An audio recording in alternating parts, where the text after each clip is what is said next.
সমর্পয়িত মন্নত জলরসাং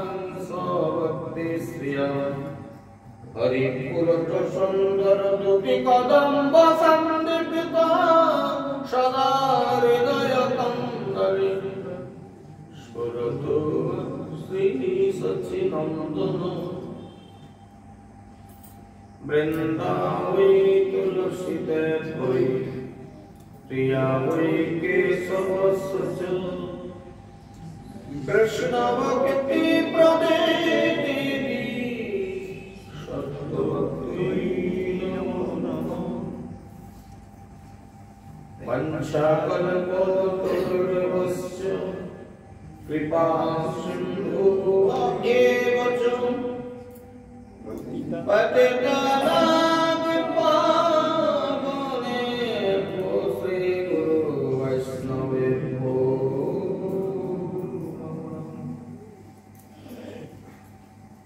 नमस्ते वैष्णव कृष्ण नमस्ते वैष्णव गुरु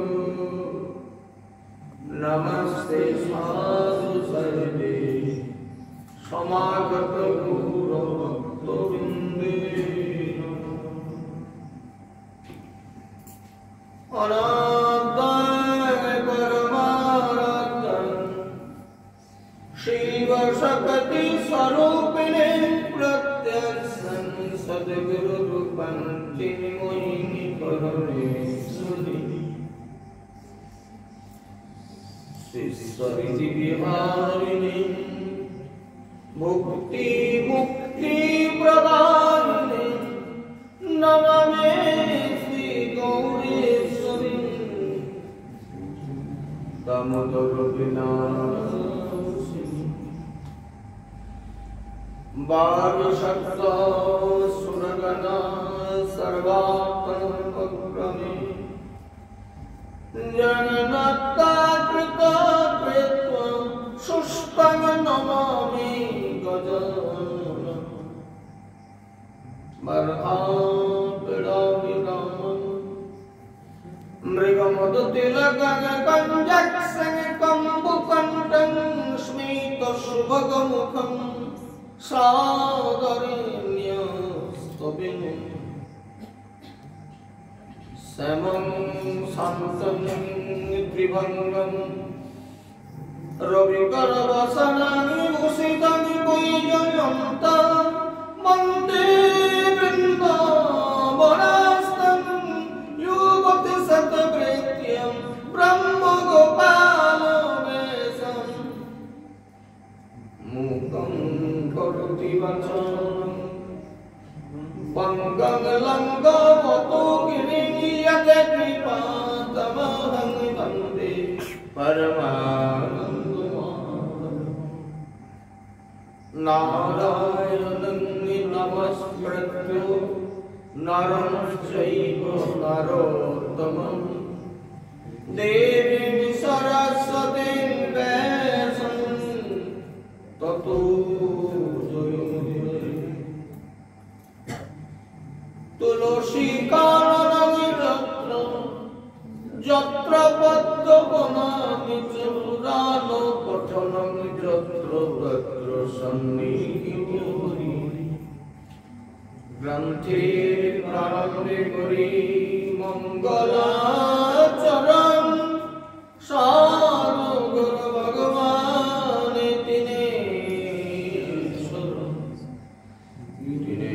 शरणे हरे विघ्न विनाशनयनायासे प्राप्तः श्रीरामानुजं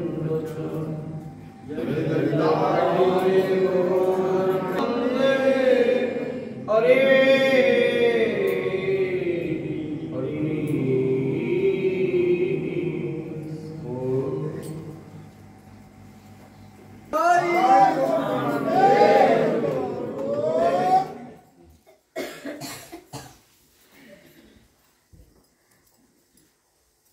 तमेव परमात्मानं ज्ञापि संगता जहुर्गुणमयं देवं सत्त्वपक्षिणबन्धना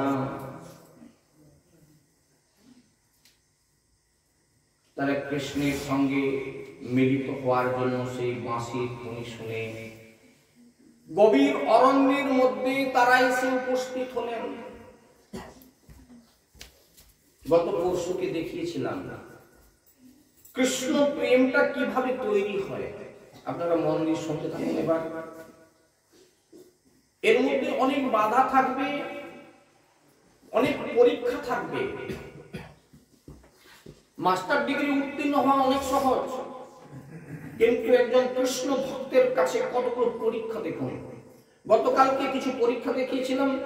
ব্রজের কুমারী কন্যাগণ কাত্যায়নী ব্রত করেছিলেন, যে কাত্যায়নী ব্রতের মধ্য দিয়ে তাদের প্রার্থনা ছিল ব্রত করে অতি প্রত্যুষে শয্যা ত্যাগ করে ডাকাডাকি করে তারা যমুনার তীরে গিয়ে অবগাহন স্নান করে বালুকা দিয়ে কাত্যায়নীর মূর্তি তৈরি করে কাত্যায়নীর কাছে 1 মাস ধরে প্রার্থনা করলেন যে নন্দনন্দন কৃষ্ণকে আমাদের প্রতিরূপে পাইয়ে দাও, আমাদের প্রতিরূপে পাইয়ে দাও। ভাষাটা লক্ষ্য করবেন, আমাদের প্রতিরূপে। কতজনে মিলে বিয়ে করবে? ভগবান আসলেন তাদের ইচ্ছা পূর্ণ করবার জন্য। গতকালকে বলেছিলাম যে তাদের বস্ত্রগুলো তুলে নিলেন। একটা কিসের পরীক্ষা? আমরা শুনলে হাসি, হ্যাঁ, রাশিরা যেন শুনতে ভালো লাগে খুব, কেননা এই তো একবারে কাঁচা রসের কথা বলছে, তখন খুব ভালো কথা। মেয়েদের কাপড় চোপড় নিয়ে নিচ্ছে, তারা উলঙ্গ হয়ে জলে স্নান করছে, খুব ভালো কথা।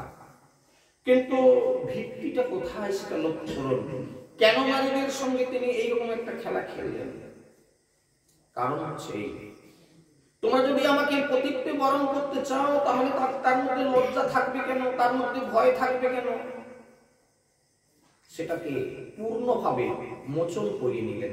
তারা যখন জল থেকে উঠে এসে কাপড় চাইতে গেল, লজ্জার স্থান থেকে কোনো রকম করে, ভগবান বললেন, জানো কুমারীগণ, তোমাদের একটা অজান্তে ভুল হয়ে গেছে। কি না, ওই জলে তোমরা উলঙ্গ হয়ে স্নান করেছো, তার জলের একজন দেবতা আছে বরুণদেব, তাহলে বরুণদেবের কাছে অপমান করা হয়েছে বরুণদেবকে, না বলে কথাটা মিথ্যা না। ঠিকই তো কথা, আমরা জলে উলঙ্গ হয়ে স্নান করেছি, তাই এটা খুব ভুল হয়ে গেছে। তাহলে এখন কোথায় গেলে তার ক্ষমা পাবো? ভগবান বলেন, এক কাজ করো, কোথাও যেতে লাগবে না, তোমরা 2টা হাত তুলো। মানে যেটুকু লজ্জা তাদের ছিল, ভগবান দেখলেন এদের এখনো কিছুটা কুণ্ঠা আছে, লজ্জা আছে, এই লজ্জাটুকু পর্যন্ত রাখা যাবে না। কৃষ্ণ ভজন করতে গেলে আমাদের কোনো লজ্জা যেন না থাকে, কোনো ভয় যেন না থাকে। লোকে কি বলবে, লোকে কি বলবে? ওই গতকালকে আমার জীবনের উদাহরণ দিয়ে বলেছিলাম যে আমি যখন তিলকানিকটা করতাম, মুছে দিয়ে বাড়ি থেকে বেরোতাম লজ্জায়। প্রথম জীবনে যখন কীর্তন করতে শুরু করি, ফোল্ডিং সিস্টেমে মালাটা পরে যেতাম, তারপর খুলে রেখে যেতাম। একদিনকে যখন কলেজে চলে গেছি, তখন সেখানে কত লোকের টিটকারি শুনেছি। এগুলো আমার জীবনের ঘটনা। 2টো ক্ষেত্রেই আমি গতকালকে আপনাকে শুনিয়েছিলাম আমার জীবনের কাহিনী। তাহলে এই লজ্জাগুলোকে ত্যাগ না করলে কৃষ্ণ ভজনের পথে অগ্রসর পাওয়া যায় না। তাই ব্রজগোপীদের বস্ত্রহরণ করে নারীদের লজ্জাই যে একমাত্র ভূষণ, সেটাকে ত্যাগ করালেন। স্বামীর কাছে তো এই লজ্জা থাকার কথা না। আজকে যে প্রসঙ্গ এই সামনে আসতে যাচ্ছে দেখুন, এরপরে সেই রাস রজনীতে একটা সুন্দর রাত্রি দেখে ভগবান যখন মুরলীতে ধ্বনি করলেন, সেই মুরলীর ধ্বনি শ্রবণ করে নিঃসন্ন গীতাং তদানন্দ বর্ধনাং, তাদের অনঙ্গ বর্ধিত হয়ে গেল। তাদের মধ্যে কৃষ্ণকে পাওয়ার যে আকাঙ্ক্ষা, সেই আকাঙ্ক্ষা এতটা বেড়ে গেল ওই বাঁশির ধ্বনি শুনে। তার যেখানে যে অবস্থায় ছিল, কেউ গাভী দহন করছিল, সেখানে রেখে দিয়ে চলে গেল। কেউ খেতে ছিল, সে খাওয়া করে চলে গেল। কেউ স্বামীকে ইত্যাদিকে বাড়ির লোকজনকে খেতে দিয়েছিল, খেতে দিয়ে আর নতুন করে পরিবেশন করতে আসতে পারলো না, সেখান থেকে চলে গেল। কেউ কেউ সন্ধ্যেবেলা চোখে কাজল লাগাচ্ছিল, সিঁদুরের বিন্দু পড়ছিল। এক নয়নে কাজল রেখ, একটা নয়নে কাজল পরা হলো, আরেক নয়নে পরা হলো না। কেউ কেউ অলঙ্কারে নিজেকে সজ্জিত করতেছিল, এক কুণ্ডল দুলনি, একটা কানে অলঙ্কার পরা হলো, আরেক কানে পরা হলো না। এই অবস্থায় তারা ছুটে চলল। তাহলে বাঁশি বাজলে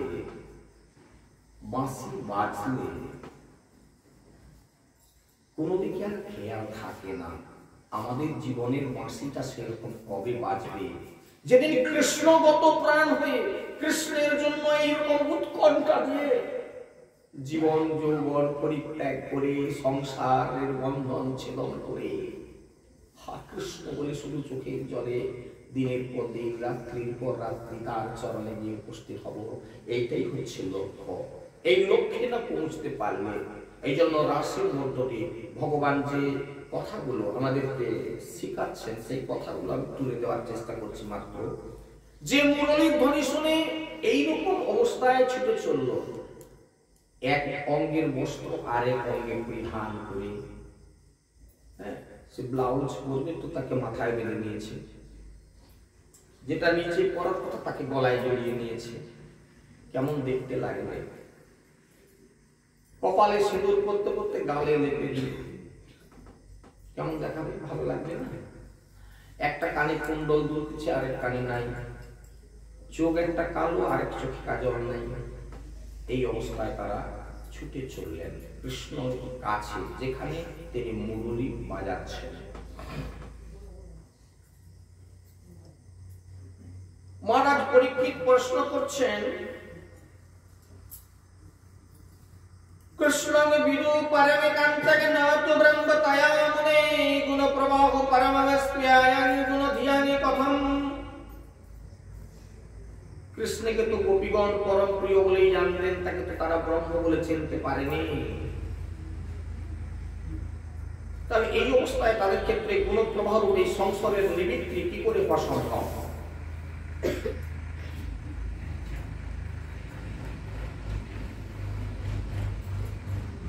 এই জায়গাটায় দাঁড়িয়ে মহারাজ পরীক্ষিতকে বলতে গিয়ে সুখদেব সংক্ষিপ্ত ভাবে যেটা বলেছিলেন, অনেক কথা আছে, এত কথা বললে তো আমি এত সময় পাবো না, তাই একটু সংক্ষিপ্ত করার চেষ্টা করি, সার সংক্ষেপ। সুখদেব ঋষিপাদ বলেছিলেন, মহারাজ ভগবান প্রকৃতপক্ষে প্রকৃতি সম্বন্ধী বুদ্ধি বিনাশ প্রমাণ প্রমেয় গুণ গুণী এই সকল ভাব সম্বন্ধাদির দ্বারা তিনি অপরিচ্ছন্ন, এতে কখনো পরিচ্ছন্ন হয় না, ভগবানকে জানা যায় না পরিষ্কার হবে, সর্বদাই এইসবের অতীত তিনি। তাহলে কি শুনলাম না প্রমাণ দরকার, এখানে ভগবান আছে কিনা, এরকম করে ভগবানকে ভালোবাসা দেয় না। হ্যাঁ, ওখানে আবার ভগবান আছে, ওই সেই মূর্তি ওরা সেখান থেকে কিনে দেশে বসে দিচ্ছে, হয় আর কি ভগবান আছে, এরকম অনেক সময় ধারণা হয়। অমুক লোকের ঠাকুর আর নিয়ারি ও লোকটা, ও আর কি ঠাকুর দেখ না, ওর ঠাকুর আমাদের বিশ্বাস না, এরকম ধারণা আমাদের মধ্যে থাকে।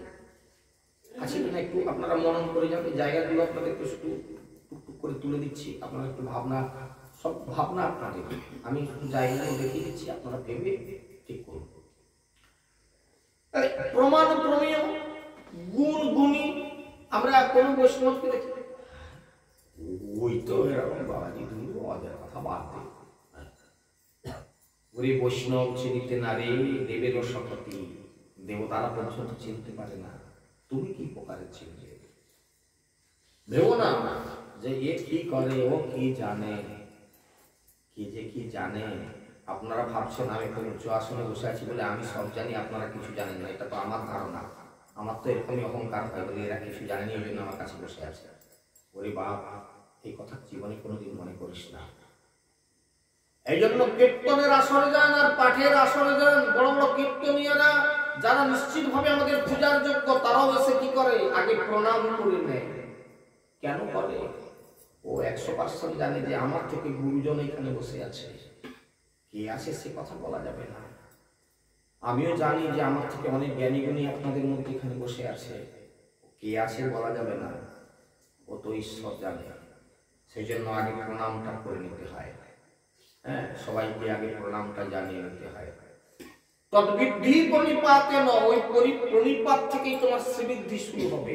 আর প্রণাম করতে না শিখলে ওইখানেই তোমার কেটে গেলে, তুমি ডিসকোয়ালিফাইড হয়ে যাবে। এই জন্য তাহলে ভগবানকে জানতে গেলে সেখানে প্রমাণ প্রমেয় গুণ গুণী বুদ্ধি বিনাশ ইত্যাদি তাকে চেনা যায় না। তিনি অচিন্ত, তাকে চিন্তার সীমা দিয়ে তাকে কোনোদিন ভাবনা করা যায় না। তিনি অপ্রাকৃত এবং পরম কল্যাণ গুণ সমূহের একমাত্র আশ্রয়, পরম কল্যাণ গুণের আশ্রয় তিনি। তিনি লীলার মধ্য দিয়ে নিজেকে প্রকটিত করেন কিসের জন্য? আমাদের মতো এই জীবকে দেখানোর জন্য মাত্র। সবশেষে একটা কথা বলি, শুধু তার সঙ্গে একটু সম্বন্ধ স্থাপন করলেই হয়, তার সঙ্গে একটু সম্পর্ক স্থাপন করলেই হয়। কিরকম করে সম্পর্ক স্থাপন করবেন? কি কি সম্পর্ক? গতকালকে শুরুতে ভিত্তির কথার মধ্যেই 5টে পদ বলে দিয়েছিলাম, শান্ত, দাস্য, সূক্ষ্ম, বাৎসল্য, মধুর। এই 5টা ভাবে আপনি ভগবানের সঙ্গে সংযুক্ত হতে পারেন। এর বাইরেও সংযুক্ত হওয়ার পথ আছে, সেটা সম্পর্কে ভাগবত কি বলছে দেখুন সেই শ্লোকটা থেকে। কামে ক্রোধানে ভয়নে স্নেহময়িকানে সৌহৃদমে বচনিত্যং হরো বিদদতো জান্তি তন্ময়তানিতে। শুধু তার সঙ্গে সম্বন্ধটা স্থাপিত হওয়াটাই আমাদের দরকার। কিভাবে? সেটা কামের দ্বারা হতে পারে, ক্রোধের দ্বারা হতে পারে। যেমন শিশুপালাদি রাজা, তারা ক্রোধের দ্বারা ভগবানকে লাভ করেছিলেন।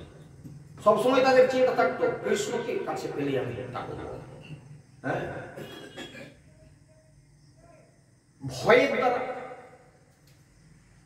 কংস যেদিন থেকে দৈববাণী শুনেছিল যে তোমার ওই ভগিনীর অষ্টম গর্ভের সন্তান হবে তোমার হত্যাকারী, সেই দিন থেকে কংস অনেক কিছু বাইরে করলো, অনেক উৎপাত করলো, অনেক লোককে পাঠিয়ে কৃষ্ণকে হত্যা করবার চেষ্টা করলো। মনের মধ্যে ভয়। কিসের ভয়? ওই কৃষ্ণ নাকি আমাকে হত্যা করবে। ভয় যার জন্য থাকবে তার কথাটা সবসময় মনে হয় না, যার থেকে ভয় সেই কথাটা আমাদের মনে সবসময় হতে থাকে। পাড়া প্রতিবেশী কেউ যদি আমার করে হিংসা করে, শুইতে বসতে দিনরাত শুধু তারই চিন্তা, এই লোকটা আমার কি করে দেবে, এ মনে হয় আমার এই সর্বনাশ করবে, সবসময় মনের মধ্যে হয় না। যে কোনো ভাবে যুক্ত হয়ে যাবে ভগবানের সঙ্গে, এইরকম যে কোনো ভাবে যুক্ত হয়ে গেলেই হবে। হ্যাঁ, কাম, ক্রোধ, লোভ, ভয়, স্নেহ, ঐক্যতা কিংবা সৌহার্দ্য, যা কিছু ভাবকে ধরে যে কোনো উপায়ে বৃত্তি সমূহকে, সমস্ত বৃত্তিগুলোকে নিত্য নিরন্তর তার সঙ্গে যুক্ত থাকলেই হবে। নিত্য নিরন্তর আপনার শরীরের সমস্ত বৃত্তিগুলো তার সঙ্গে যুক্ত থাকলেই হবে। ঘুমটা বেরিয়ে গেলেই তখন তার চিন্তা, এই লোকটা মনে হয় আমার ক্ষতি করবে। যাচ্ছি রাস্তায় সেই চিন্তা, খাচ্ছি খেতে বসছি সেই চিন্তা, শুধু সর্ব সময় তার চিন্তাতে। তাহলে কি? কৃষ্ণ চিন্তা দ্বারাই তাকে প্রাপ্ত হওয়া যাবে। কৃষ্ণ চিন্তা। তাই তো আজকে এখনো মালা গাঁথা হয়নি ভগবানের জন্য। যারা মালা গাঁথেন আর কি, অনেকটা বেলা গড়িয়ে গেল, ওগুলো ফুল আনার কথা ছিল, কোথায় গেল কি জানি, কি হবে, মালা গাঁথা হয়নি ইত্যাদি। সে তখন এটা নিয়ে খুব চিন্তা করছে, ভাবছে এই আরে ফুল তারপরে ইত্যাদি, এই যে ভাবনা। তাহলে কি? যারা এই যে ভোগ রান্না করছে নিত্য, তারা তাড়াহুড়া করছে, আজকে অনেক দেরি হয়ে গেল, 8টা বেজে গেল, হয়নি, তুই একটু আমাকে লেগে নেই, সেই ভাবনাটা করছে। তাহলে ভগবানের ভোগ হয়নি, কখন রান্না হবে? এই যে কোনো ভাবে তার সঙ্গে শুধু চিন্তাটাকে যুক্ত রাখলেই হলো। কৃষ্ণ ভাবনাময় হয়ে যাওয়া। এই জন্য এই যে ভাবনামৃত নামটা বলেছিলাম না, ভাবনাময় হয়ে যাওয়া। না চৈবাগে বিস্ময় কার্য ভবতা ভবত্যেন যে যোগেশ্বরেশ্বরী কৃষ্ণ যত এতদ বিমুচ্যতে। এইটা করতে করতে কি হবে না, আমাদের যে বৃত্তিগুলি, আমাদের সমস্ত বৃত্তিগুলি ভগবানমুখী হয়ে যাচ্ছে। আর জীব কি হয়? ভগবানের সঙ্গে তন্ময়তা লাভ করবে। এর দ্বারা ভগবানের সঙ্গে তন্ময়তা, ভগবানের তন্ময় হয়ে যায়। সুখদেব সুন্দর বলছেন, মহারাজ পরীক্ষিত, তুমি পরম ভাগবত এবং ভগবত তত্ত্বের রহস্য সম্পর্কে তুমি যে অনভিজ্ঞ তাও নও। সুতরাং ভগবান শ্রীকৃষ্ণের বিষয়ে এ ধরনের সংশয় তোমার মনে হওয়া উচিত নয় যে ভগবান তো আপ্তকাম, ভগবানের মধ্যে এই চিন্তা থাকবে কেন। সুতরাং যাই হোক, এদিকে ভগবান দেখলেন যে ব্রজভূমির মধ্যে সেই মাধুর্য রূপা ব্রজ সুন্দরীগণ তার কাছে এসে উপস্থিত হয়ে গেছেন সবাই। ভগবান দেখে একটু প্রথমটা হাসি না, হাসা উচিত নয় সকলের কাছে, এই জন্য হাসিটাকে চেপে নিলেন। কেন? কি দেখে না, তাকে পাওয়ার জন্য তাদের যে লালসাটা, তাদের যে বৃত্তিগুলো কৃষ্ণমুখী হয়ে গেছে, এই বৃত্তিগুলো কৃষ্ণমুখী হয়ে যাওয়ার ফলে তাদের যে বিভ্রান্তি হয়ে গেছে। আচ্ছা, কেউ যদি সেই গায়ে পরা জামাটা একটা মেয়ে মানুষ তাকে মাথায় জড়িয়ে ঘোপায় জড়িয়ে নিয়ে যদি চলে আসে, গা আলগা ঘোপায় জড়িয়ে নিচ্ছে জামাটা, হাসি হবে না? কি কেউ যদি দেখা যায় সে নিচে যেটা পরিধান করে তারপরে শাড়ি পরতে সেটাকে সে গলায় পরে রয়েছে, আপনারা দেখে হাসবেন। তো ভগবান এরকম তার কাছে যখন সে পৌঁছছে, সন্তান স্তন ছিল, সেই পাশটা খোলা আছে, কেউ মনে কিছু করবেন না, কেউ এরকম কোনো মাইন্ড করবেন না। রাস কথার মধ্যে অপ্রাকৃত জায়গা, এখানে প্রাকৃত সম্পদ পাবেন না, আর কেউ কিছু মাইন্ড করবেন না। যে পাশটা দিয়ে সে স্তন পান করা ছিল বাচ্চাকে, ওই দিকটা খোলা আছে, সে কৃষ্ণের কাছে এসে হাজির হয়ে গেছে। কিরকম দেখতে লাগবে? ভগবান প্রথমটা হাসবেন নাকি তাই তো, কিন্তু অন্তরে অনুভব করলেন এরা কতটা কৃষ্ণগত প্রাণ হলে, কতটা কৃষ্ণগত প্রাণ হলে এরকমটা হয়, এই ভুলটা হয়। খুব লক্ষ্য করে দেখুন, একটা কানে কুণ্ডল করছে, একটা চোখে কাজল নিয়েছে, এই পাশের জামাটা তার খোলা আছে, কেউ কেউ হাতে করে সেই নিচের পরা এটাকে হাতে করে নিয়ে ছুটে আসছে।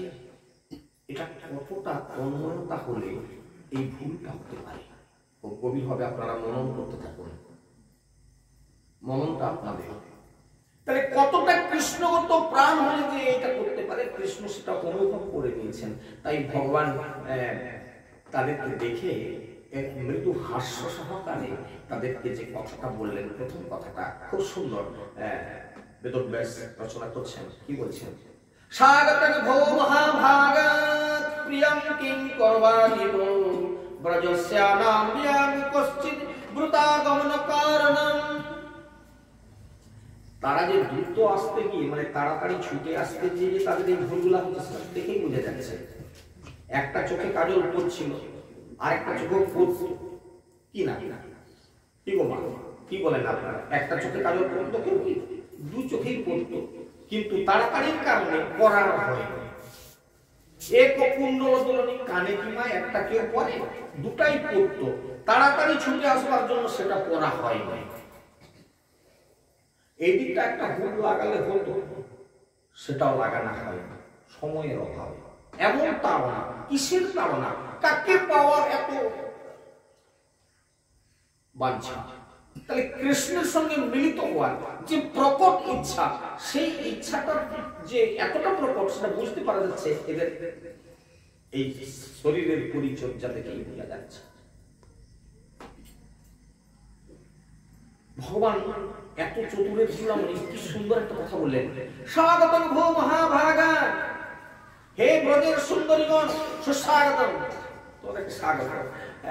তা মহাভাগবতী গোপাঙ্গনাগণ, তা বলো তোমাদের জন্য কি কাজ করতে পারি, এবং সব থেকে বড় কথা যেটা, তোমাদের এত দ্রুত আমার কাছে আসবার কারণটা কি? দেখছি তোদের তাড়াতাড়ি করে আসতে যে তাদের কি কারণটা হয়েছে, এত দ্রুত আমার কাছে আসার কারণটা কি? রজনী সাগর রূপা ঘোর সত্য নিষেবিতা প্রতিজাত প্রজন্মে স্বয়ং স্ত্রীভি সুমধ্যমা।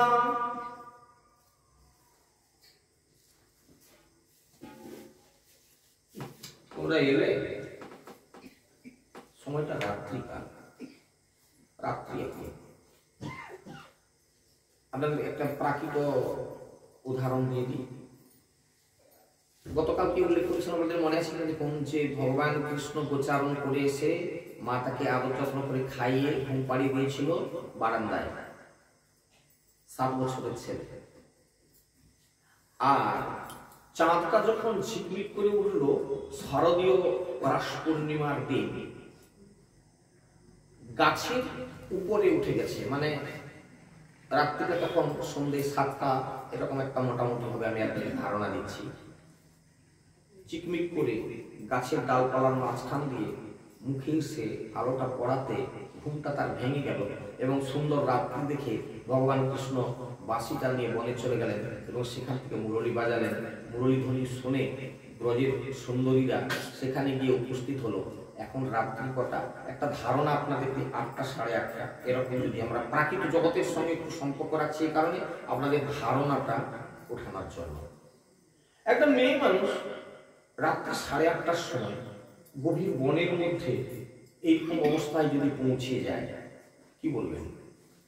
তাই ভগবান কৃষ্ণ বলছে, দেখো এখন রাত্রিকাল, আর তোমরা এমনিতেই এটা ভয়ের সময়। আসলে রাত্রিবেলা, দিনের বেলা তুমি জন্তু জানোয়ার একটু কম, তারা একটু বনের পানি ঝাড়ে বসে থাকে, কিন্তু রাত্রিবেলা একদম ফুল পাওয়ার তাদের, তারা ঘুরে বেড়াচ্ছে। আহারের অন্বেষণ করছে, তোমাদের ক্ষতি করতে পারে।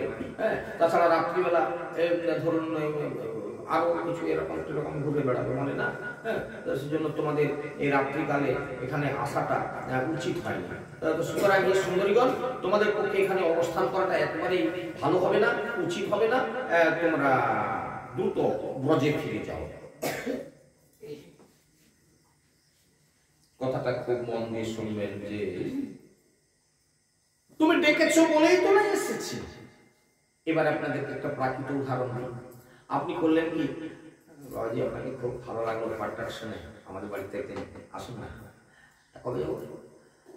আচ্ছা ঠিক আছে, আমি আগামী পরশু দিন যাচ্ছি আপনার বাড়িতে। আপনার বাড়িতে গিয়ে হাজির হলাম, কি আর ভাই গোসাইজি কোথায় যাবে, কি মনে করেন? আরে তুমি ডেকে আসলে আমাকে মহা মুশকিল তো, তার বাড়ি থেকে অবস্থা করে কোথায় যাবে? এরকমটা যদি হয়, আপনারা কল্পনা করেন কিরকম লাগবে যদি ওটা আমার জায়গায় আপনি হন, কিরকম লাগবে? কেউ যদি বলে বাড়িতে ডাক করছে, ডেকে দিয়ে বলছে কোথায় যাবে, কি মনে করেন? ভগবান কি জানতেন না ব্রজ সুন্দরীগণের সঙ্গে এরকম আচরণটা কেন করতে গেলে? এবার যে রাত্রিবেলা তোমরা এ বনের মধ্যে কেন আসলে, তো তুমি ডেকেছো বলেই তো না এসেছি। এবারে এরা মুখ ফুটে বলতে পারছে না, ফট করে মেয়ে মানুষ, তারা এরকম উত্তর দিতে পারছে না যে তুমি ডাকলে তো তাই না এসেছি, তো তুমি ডেকে আমাকে কিরকম অসম্মান করছো কেন? তাদের ভেতরটা তো অন্তর্যামী বলছে যে তুমি আমাদেরকে ডেকে অসম্মান করছো, তাই না? তিনি এত বাক চাতুরালি জানেন, এত কটু বাক্য, সঙ্গে সঙ্গে কথাটাকে ঘুরিয়ে দিলেন কিরকম করে দেখুন। হ্যাঁ, তবে একটা কথা কি জানো, আজকের রাত্রিটা খুব সুন্দর, তাই না? খুব সুন্দর রাত্রি। বলে দিল যে রাত্রি হয়েছে, তোমরা এই মেয়ে মানুষ, তোমরা এখানে পড়ে এসেছো, জন্তু জানোয়ার আছে, তারা ঘুরে বেড়াচ্ছে, তোমাদের ক্ষতি করতে পারে, তোমরা তাড়াতাড়ি ব্রজে ফিরে চলে যাও। বলার সঙ্গে সঙ্গে তাদের মুখ চুন হয়ে গেছে। যাদেরকে ডেকেছিল তাদেরকে বলে তোমরা কোথায় যাবে, যখন জিজ্ঞাসা করে নিচ্ছে, তখন তাদের মুখটা স্বভাবতে জোকের মুখে নুন পড়ার মতন ঘটনা হয়ে গেছে, আপনারা বুঝতেই পারছেন, মুখগুলো খারাপ হয়ে গেছে। সঙ্গে সঙ্গে বলছেন হ্যাঁ, তবে কথাটা হচ্ছে যে আজকে রাত্রিটা খুব সুন্দর, কি সুন্দর পূর্ণ চাঁদ হচ্ছে, শরৎকালের আকাশ, মৃদুমন্দ সমীরণ বাহিত হচ্ছে। সেই কবি জয়দেব লিখেছিলেন গীত গোবিন্দম কাব্যে, ধীর সমীরে যমুনা তীরে বসতেই বলে বনহারি। কি সুন্দর কথা, আজকের রাত্রিটা সত্যি সুন্দর, আমার খুব ভালো লাগছে।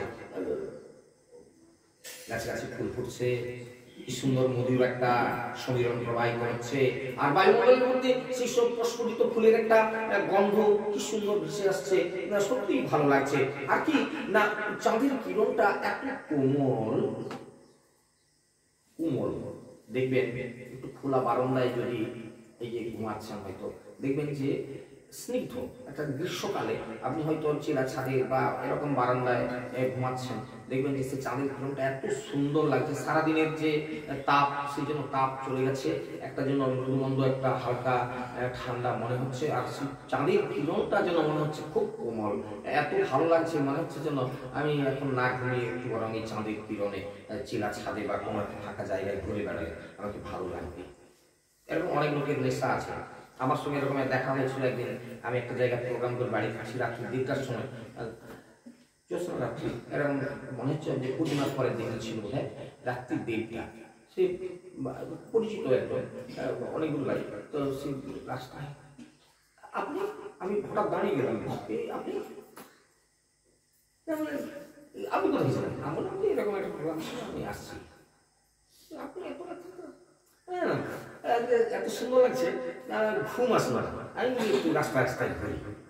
বলি বাপ বেশ লোক তো, রাস্তায় আস্তে আস্তে ভাবতেছি, বলি দেখুন একটা লোক কিরকম রাত্রি 1টার সময় সে ঘুরছে, পায়চারি করছে পিচ রাস্তায়, সড়কে, আস্তে আস্তে হঠাৎ এত রাত্রি কোথায় যাচ্ছে কেন, দাঁড়িয়ে গেলাম করে তার কাছে, মোটরসাইকেল চালাচ্ছে দাঁড়িয়ে গেলাম, কি ব্যাপার না, বলে ভালো লাগলো, ঘুরছি একটু রাস্তায়।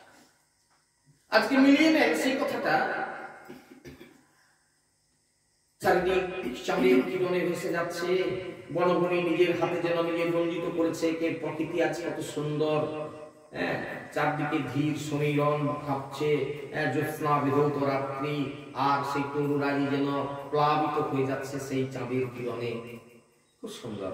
আস মিটে না, ফিরতে চায় না চোখ, তবু বলি প্রকৃতির এই মোহন শোভার সাক্ষী হলে তোমরা এবার এক কাজ করো, এবার তোমরা ফিরে যাও, তোমরা ব্রজে ফিরে যাও, আর দেরি করো না, তোমরা কুলবতী সতী সাধ্বী রমণী, আর তাছাড়া গিয়ে বাড়িতে গিয়ে নিজের নিজের পতির সেবা করো, পতির সেবা করো। ব্রজ সুন্দরীগণ কি উত্তর দিবে? কথার কোনো কুল কি না রাখে, বাড়িতে গিয়ে পতির সেবা করে যাও, তাড়াতাড়ি যাও। তাছাড়া কি তোমরা বাড়ি থেকে চলে আসছো, রাত্রিতে তোমরা বাড়িতে নাই, বাড়ির মানুষ চিন্তা করবে না? চিন্তা করবে এই তো বাড়ির মেয়েটা গেল কোথায়? তাছাড়া রাত্রিকাল বাড়ির বাইরে নিশ্চয়ই মেয়েদের যাওয়া উচিত না। কেউ যদি বাইরে চলে যায় তারপর যদি সে ফিরে আসে, তার স্বামী বা তার বাড়ির মানুষজন যদি তুমি কোথায় গেছিলে, কোথায় গেলে কুলোটা রাত্রিবেলা তুমি কোথায় গেছিলে? দেখো তোমাদের আজ এখানে থাকা উচিত নয়। কতটা চাতুরালি করছে। কেন চাতুরালিটা করছেন? কৃষ্ণ প্রেমটাকে নিগুড় করার জন্য। কৃষ্ণ প্রেমটা এত সোজা কথা না। আমরা খালি বলি আমরা ভগবানের সেবা করি, খুব ডাঁট দেখে বলি আমার মতো এরকম সেবাই কেউ নেই, আমার মতো এরকম পূজক কেউ নেই, আমার মতো বাবাজি কেউ নেই। এই তো ডাঁটের কথা।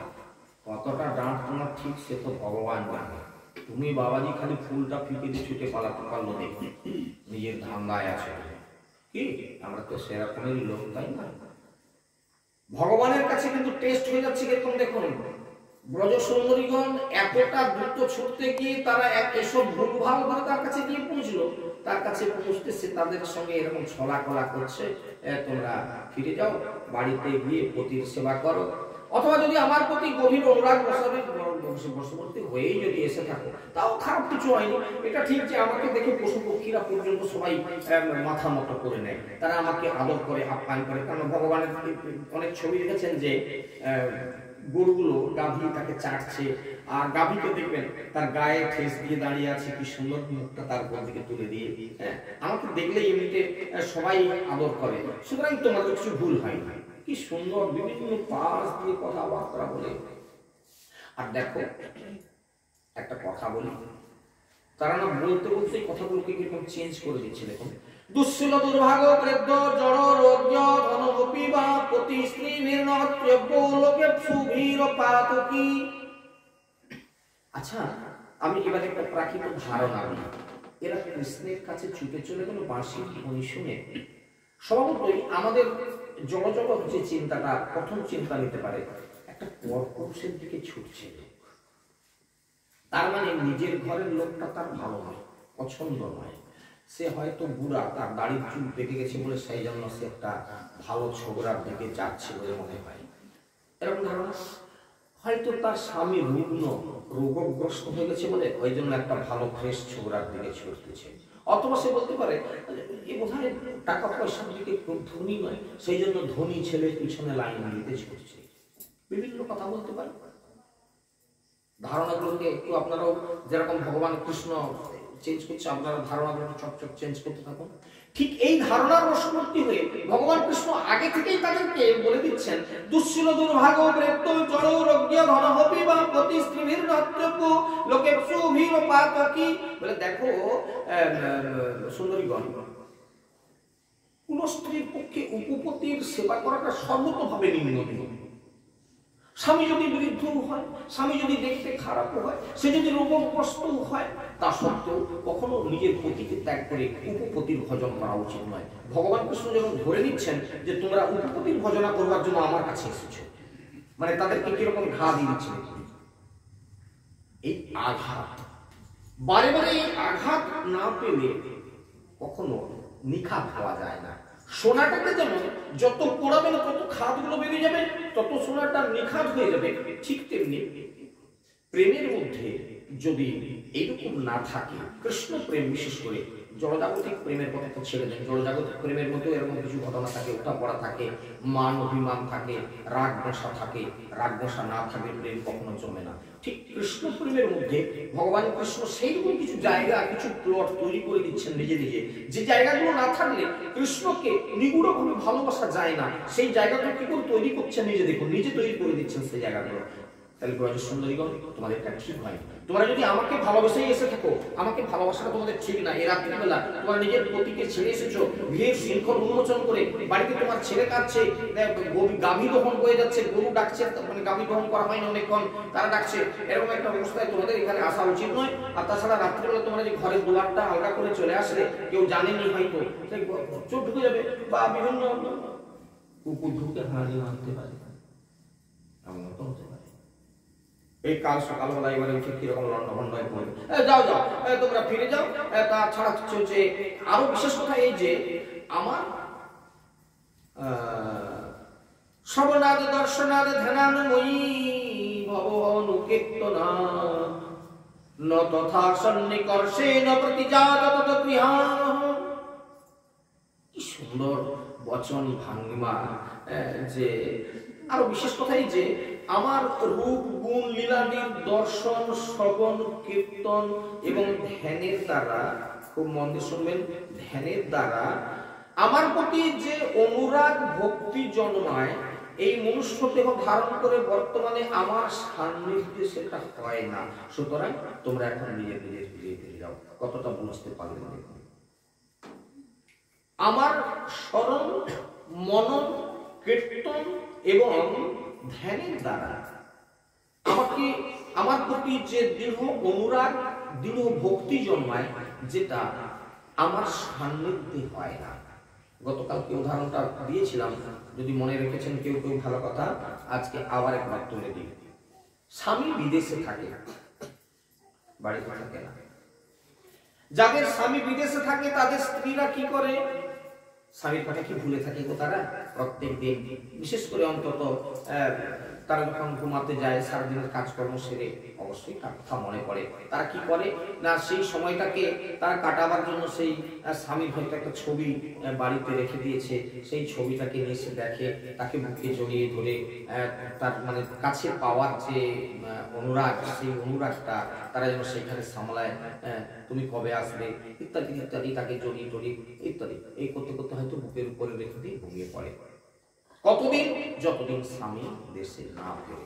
এরকম অবস্থা চলছে প্রত্যেকদিন। সে তার স্বামীর ছবিটাকে এরকম জড়িয়ে ধরে ঘুমায়, তাকে নিয়ে আদর করে ইত্যাদি ইত্যাদি। একদিন হঠাৎ খবর আসলো, একটা চিঠি আসলো, উনি নাকি কদিন পরে আসছেন, পরের সপ্তাহে বাড়ি আসবেন, টিকিট কাটা হয়ে গেছে। কত তারিখে টিকিট? এত তারিখ। কখন নামবে? এতটাই। এই কথাটা শোনার পর থেকে তার মধ্যে আরেকটা নতুন চিন্তা আছে। আর ওইরকম সে জড়ি করে মানে ওই ছবিটাকে নিয়ে ওরকম করে না। এবার তার মাথার মধ্যে খেতে, শুইতে, ঘুমাতে, বাইরে যেতে সে একটা চিন্তা করে, সে আসলে কিরকম আপ্যায়ন করবো, কি কি খাবার বানিয়ে রাখবো, সে বাড়িতে আসলে তাকে খেতে দেবো, তার বিছানাপত্র আমি সুন্দর ঠিকঠাক করে রাখবো, বাড়িতে তার যে পোশাকগুলো আছে সেই পোশাকগুলো আমি একটু ঠিকঠাক করে রাখবো, স্বামী আসলে তাকে নিয়ে আমি অমুক জায়গায় যাবো, এই জিনিসটা কিনবো, আমাকে একটা শাড়ি কিনে দেয়, যেমন খুব ভালো শাড়ি কিনবো, ওকে নিয়ে এই দোকানে যাবো ইত্যাদি ইত্যাদি। তার মনের মধ্যে একটা নানান প্রকার একটা চিন্তার জাল। স্বামী এলে কি করবে তখন? দেখতে দেখতে সেই দিনটা এসে গেল, স্বামীও এসে গেল। যে চিন্তাগুলো ছিল সেই চিন্তাগুলো এখন আর খুব বেশি সেগুলো নাড়া দেয় না। সে যে আসলে এত কিছু খেতে দেবো টেতে দেবো, তার কাছে এসে গেছে বাস, আর জন্য কোনো চিন্তা নাই। সে যে বাজার যে আসেনি 3 ঘন্টা, পাড়ার দিকে গিয়ে যে গল্প করছে, সে তো জানে যে ঘরে আছে, আর চিন্তা তার খুব নাই। আমি যে বর্ণনাটা দিলাম, প্রাকৃত বর্ণনা, এই বর্ণনার সঙ্গে ভগবান কৃষ্ণ যে শ্লোকটাকে মাধ্যমে আপনাদের বোঝাচ্ছে, সেটার সঙ্গে সম্পর্কটা হলো কিনা একটু দেখুন, আরেকবার দেখে নিন টেস্ট করে। শ্রবণাদ দর্শনাদ ধ্যানান্ময়ী ভবনুকীর্তনাৎ ন তথা সন্নিকর্ষেণ প্রতিজাত তত গৃহাণ। প্রিয়তম যতক্ষণ দূরে থাকে তার চিন্তার দ্বারা, তার গুণকীর্তনের দ্বারা, তার সনন মননের দ্বারা যে অনুরাগটা হৃদয়ের মধ্যে তৈরি হয়, যে অনুরাগে হৃদয়টা রঞ্জিত হয়ে যায়, এই মনুষ্য দেহ ধারণ করে বর্তমানে আমার সান্নিধ্যে সেটা হয় না, আমার সান্নিধ্যে সেটা হয় না। সুতরাং তোমরা এখন নিজের নিজের গৃহে ফিরে যাও। বাড়িতে বিগ্রহ আছে, সেবা করছি, শুধু মনে হয় একবার বৃন্দাবন যেতে পারলে হতো। কালকে একজন সঙ্গে কথা হচ্ছিল, বলে অনেকদিন হলো, চলুন না একবার বৃন্দাবন যাই। আমি আমারও খুব ইচ্ছা একবার বৃন্দাবনে যাব। ওরে বৃন্দাবনে কেন যাবি বল, কেন যাবি বল? বাড়িতে বিগ্রহের সেবা করছিস তো, আর কি আছে বাইরে, আর কি আছে? সেই রাধা গোবিন্দের বিভিন্ন মন্দির, তার বিভিন্ন লীলা ক্ষেত্র, এই তো। বাড়িতে বসে মন্দির সেবা কর না, তবু বৃন্দাবন যাওয়ার ইচ্ছা কেন? সেখানে গেলে বোধহয় কিছু আরো পাবো, কিছু আনন্দ এক্সট্রা আছে, কিছু দেখলে বোধহয় কিছু পাবো, এই যে চিন্তা। এই জন্য বলছে যে আমার সান্নিধ্যে হয় না, বাড়িতে বিগ্রহ আছে, মানুষের ভালো লাগে না, বৃন্দাবন যাওয়ার মন হয়, তাই না? এই জন্য একটা খুটখাট করছে বোধ হয় বাইরের দিকে, না ভিতরে কোথায় কি একটা কথোপকথন হচ্ছে বলে আমার মনে হচ্ছে।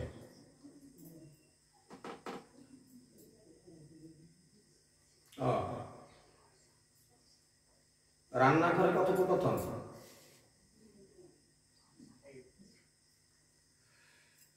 রান্না করতে গেলে কথা লাগে। সুখদেব ঋষিপাদ বলছেন, ইতি বিপ্রিয় মা কর্ণ গোপ গোবিন্দ ভাসিতং বিষণ্ণ ভগন সংকল্প চিন্তা মা পুরদুরত্যয়। সুখদেব ঋষিপাদ বলছেন, হে মহারাজ পরীক্ষিত,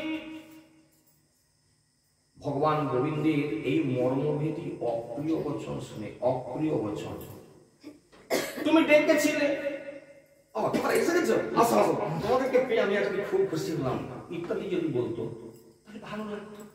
কিন্তু অপ্রিয় বচন, তোমরা কোথায় যাবে, কেন এলে, রাত্রি হয়ে গেল, ঘরে অনেক লোককে ছেড়ে দিয়ে আসছো, তারা তোমাকে খোঁজ দিচ্ছে, তোমরা যাও, ভালো যদি বা লেগেছে এই জন্য আসছো, কিন্তু পতি উপপতির সেবা করা ভালো নয়, পতির সেবা করো, তোমাদের পতিব্রত ধর্ম রক্ষা হবে, ইত্যাদি কথা বলে ডেকে দিয়ে যদি এই কথাগুলো বলে তাদের কি না ব্যথা লাগে না?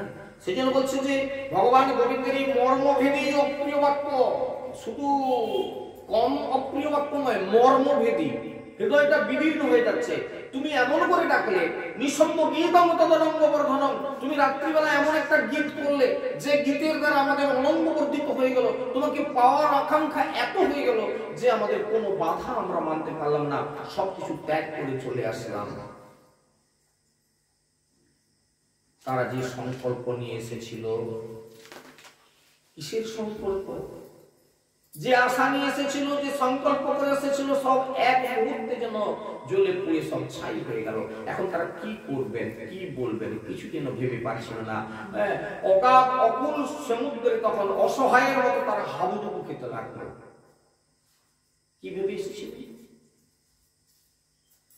আমরা সব ত্যাগ করে কৃষ্ণকেই ভালোবাসবো, এই প্রাণ, জীবন, যৌবন, মন, হে কৃষ্ণ তোমার চরণেই সমর্পণ করে দিয়ে তোমার দাসী হয়ে যাব, তোমার বিনা পয়সার দাসী হতে চাই। বিনা পয়সার দাসী, দাস দাসী রাখতে হলে বেতন দিতে হয়। ব্রজগোপীদের মনের ইচ্ছা, আমরা তোমার বিনা পয়সার দাসী হয়ে যাব, শুধু তোমাকে ভালোবাসার জন্য বিনা পয়সার দাসী হয়ে যাব। এইরকম মনোভাব নিয়ে আসার পরেও সে যদি বলে যে তোমরা ফিরে চলে যাও, জীবনটা কোথায় রাখি? আর তাছাড়া তাদের এখন চিন্তা, যে বাড়ি ছেড়ে চলে এসেছি, নাকি যে বাড়িটাকে ছেড়ে চলে এসেছি, সেটার প্রতি তো আমাদের আর কোনো দরদ নেই। দরদ নেই বলেই তো তার দরজা লাগানোর কথা আমাদের মনে হলো না, দরজা খুলে দিয়ে চলে এলাম। সেই ছেলেটাকে আর কোলে নেওয়ার আমার ইচ্ছা নাই বলেই তো স্তনপান করতে করতে তাকে নামিয়ে দিয়ে চলে আসছি। সেই স্বামীর কাছে আর ফিরে যাবো না বলেই তো সেই স্বামীর সেবা করতে করতে উঠে চলে এসেছি। তাদেরকে আর কোনোদিন খেতে দিতে যাবো না বলেই তো খেতে দিয়েছিলাম, কিন্তু পরিবেশন করতে না গিয়ে চলে এসেছি। আর সেখানে কি যাওয়া যায়? যদি সেখানে ফিরে যাই, কি ঘটবে? যে স্বামীর সেবা করতে করতে উঠে চলে গেলাম, স্বামী অতৃপ্ত অবস্থায় থেকে গেল, সে ফিরে গেলে প্রশ্ন করবে না তুমি কোথায় গিয়েছিলে, বেরিয়ে যাও, রাত্রি 8টায় বেরিয়ে গেছিল, রাত্রি 3টায় তুমি ফিরলে, কোথায় ছিল?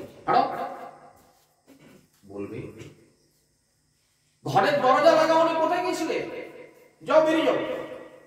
বলবে যে বাচ্চাটাকে কাঁদা থামাতে গিয়ে তার বাড়ির লোকজন হিমশিম খেয়ে গেল 3 ঘন্টা, সে মেয়েটা যখন বাড়ি ঢুকবে তাকে কি বলবে? বেরো, বাচ্চা ছেড়ে দিয়ে কোথায় গেলে ইত্যাদি, সেখানে আমাদের আর ফিরে যাওয়া চলে না।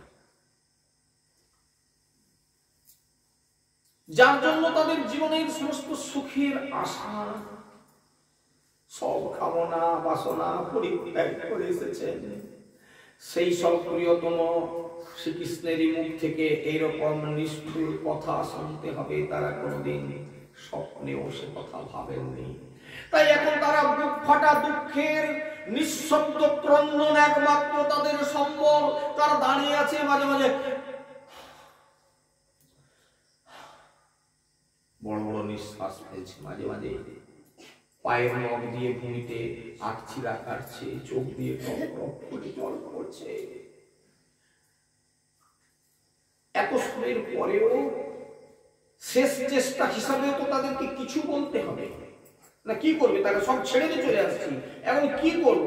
কিছু তো বলতেই হবে, কারণ ফিরে যাওয়ার জন্য তো তারা আসেননি। সে পথ তো চিরতরেই তারা মুছে দিয়ে এসেছে। আপনারা একটা গান বাজারে শুনেছেন কি, যে মোহানায় গিয়ে কি বলো না তোমরা, আমি জানি না ঠিক মতো শুনেছি, মোহানায় গিয়ে সাগর যদি বলে কি ফিরে যাও না, কি এসে নদী চাই ফিরে যেতে, সাগর কি পারে ফিরে হন নিতে।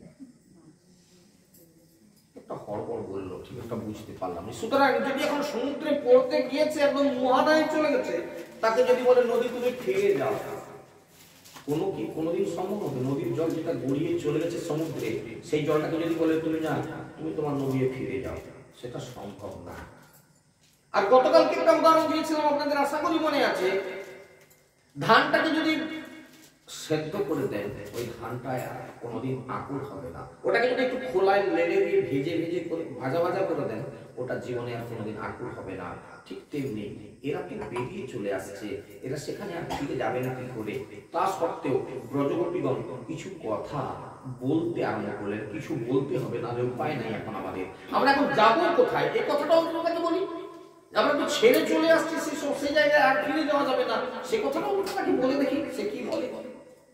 তাই সাহস করে মই বং বিবহতর হতি ভবান গতিবিঘ্ন সংসং সন্তজ্জ সর্ব বিষয়াং স্তব পাদমূলম ভক্তা ভজস্য দুরগ্রহম মা তজ্জস্মান দেবো যথা হহদি পুরুষো ভজতে মুক্ষং।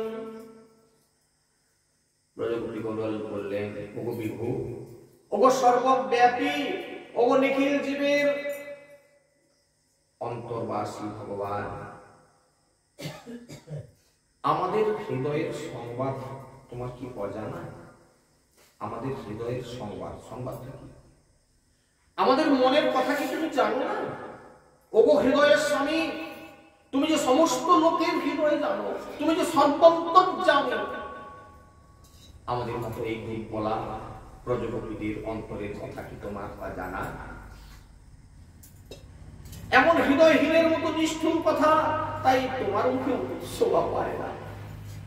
আমরা যে সব ছেড়ে সমস্ত বিষয় বিসর্জন দিয়ে তোমার চরণ মূলে শরণ নিয়েছি, ভালোবেসে তোমাকে কেবল বরণ করে নিয়েছি, তোমার শ্রীপাদ সেবার ব্রত ধারণ করেছি, তবু এও যে তুমি সাধারণের দুর্লভ, তুমি দুর্লভ বস্তু সেটাও জানি, স্বতন্ত্র, কোনো বাঁধনেই তোমাকে বাধা যায় না সে কথাও জানি। কেবল তোমার অকারণ কৃপাই আমাদের ভরসা, সেই অকারণ কৃপাকে ভরসা করেই আমরা বেরিয়ে এসেছি। এইবার এই জায়গায় এসে আন্ডারলাইনটা কথাটা আরেকবার বলি। তোমার উপরে আমাদের কোনো দাবি চলে না, কোনো দাবি চলে না। তুমি সর্বসাধন দুর্লভ, কোন সাধনার দ্বারাই তোমাকে বেঁধে ফেলা যায় না। যে কোনো সাধনার পথ অবলম্বন করা হোক না কেন, তবু সে দুর্লভ প্রশ্নই থেকে যায়, কোনো বাঁধনই তোমাকে বাধা যায় না।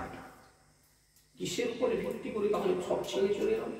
কেবলমাত্র তোমার অকারণ কৃপা, অকারণ কৃপা, অহেতুকী কৃপা, অহৈতুকী কৃপা। এই জন্য ভগবানের কাছে প্রার্থনা করতে হয়। যাদের জানা আছে ভালো, যাদের জানা নেই তাদেরকে বলি, সকালে যখন ভোরে মঙ্গল আরতি করা হয়, সন্ধ্যায় যখন সন্ধ্যা আরতি করা হয়, একটু লক্ষ্য রেখে দেখবেন যারা আরতি করতে প্রকৃত জানেন যে কসাইরা আরতি ধূপ দীপ শুদ্ধ বস্ত্র শঙ্খজল পাখা চামচ সব হয়ে গেল। হয়ে যাবার পরে পরে কি কেউ হাতে এক গন্ডুস জল নিয়ে কেউ বা গন্ডুসে ধরে বা কুশিতে জলটা ধরে কি করে না কৃষ্ণের গায়ত্রী করে 10 বার তার বীজ গায়ত্রী করে।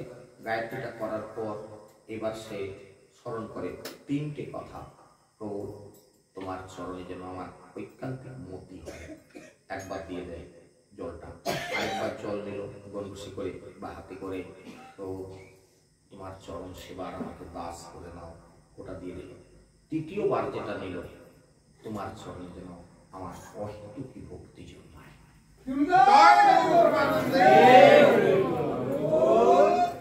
যাদের জানা আছে ভালো, যাদের জানা নেই আজ থেকে এই কথাগুলো ভগবানের চরণে ওই 3 বার এক গন্ডুস জল নিলেন, 3 বার 3টে কথা, তোমার চরণে যেন আমার মতি হয়, তোমার চরণ সেবার আমাকে দাস করে নাও, তোমার চরণে যেন আমার অহেতুকী ভক্তি হয়। অহেতুকী ভক্তি, কোনো হেতু নাই। এই কারণে তোমাকে ভালোবাসবো, কোনো কন্ডিশনাল নয়। প্রভু যদি আমার ছেলে হয় তাহলে অষ্টম প্রহর দিব, এরকম কন্ডিশন। ছেলে হলো অষ্টম প্রহরের ছেলে হরিলুট আসে দিবে, মেয়ে হয়েছে হরিলুটটাও দিবে না। এগুলো হচ্ছে কন্ডিশনাল। ভগবানের কাছে এরকম কন্ডিশনাল সিদ্ধান্ত নিয়ে যেতে নাই। কিছু চাই না প্রভু, আমার অনেক ক্ষতি করে দিয়েছো, তারপরেও সে চোখের জলে বলবে ভগবানকে ভালোবাসা, এটাই হচ্ছে নিয়ম। প্রভু আমি কিছুই চাই না, অহিতুকী ভক্তি দাও। তুমি আমার যত বিপদ করো করো। পাণ্ডবদের যে বিপদ হয়নি এমন তো নয়, পাণ্ডবদের তো সহায় ছিল কৃষ্ণ, কিন্তু কৃষ্ণ সহায় থাকার পরেও কি তাদেরকে বিষ দেওয়া হয়নি তাদের মুখে? তাদেরকে কি জ্যোতি জ্বালিয়ে দেওয়া হয়নি? তাদেরকে কি বিভিন্ন রাক্ষস পাঠি তাদেরকে ভোজন করবার জন্য পাঠিয়ে দেওয়া হয়নি? ঋষি দুর্বাসা গিয়ে তাদেরকে কি গ্রাস করে ফেলবে এরকম একটা পজিশন করা হয়নি? হয়েছিল, অনেক দুঃখ এসেছিল। তারা তো একান্তভাবে কৃষ্ণকে ডাকত, তারপরেও চোখের জলে কুন্তী দেবী কাঁদতে কাঁদতে বলেছিল, কৃষ্ণ যাওয়ার সময় আমার চাওয়ার কিছু নাই তোমার কাছে, তুমি সমস্ত বাঁধনের অতীত, তোমাকে কোনো হৃদয় দিয়ে বাঁধা যায় না, তবুও তোমাকে একটা তোমার কাছে আমার প্রার্থনা, যাওয়ার কালে তোমার চরণে নিবেদন এই, তুমি জন্ম জন্ম ধরে দুঃখ দাও, কাঁদতে দাও, আর সেই কাঁদতে কাঁদতে যেন হা কৃষ্ণ বলে